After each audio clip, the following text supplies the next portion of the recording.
हज़रत जाबिर बिन अब्दुल्ला रज़ी अल्लाह अन्हा का बयान है कि रसूलुल्लाह सल्लल्लाहु अलैहि वसल्लम हमें तमाम कामों में इस्तिखारा करने की ऐसी ही तालीम देते जैसे कुरान करीम की किसी सूरत की तालीम देते।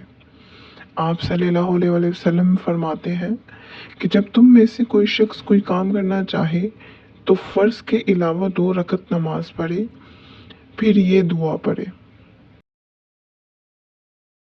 اللهم إني أستخيرك بعلمك وأستقدرك بقدرتك وأسألك من فضلك العظيم فإنك تقدر ولا أقدر وتعلم ولا أعلم وأنت علام الغيوب.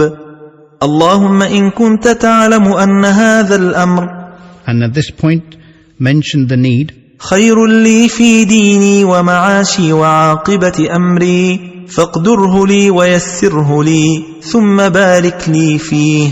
وإن كنت تعلم أن هذا الأمر شر لي في ديني ومعاشي وعاقبة أمري فاصرفه عني واصرفني عنه واقدر لي الخير حيث كان ثم أرضني به.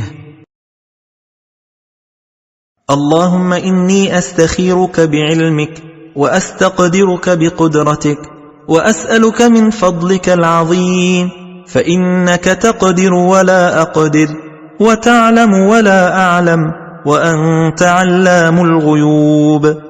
اللهم إن كنت تعلم أن هذا الأمر, and at this point mention the need, خير لي في ديني ومعاشي وعاقبة أمري فاقدره لي ويسره لي ثم بارك لي فيه.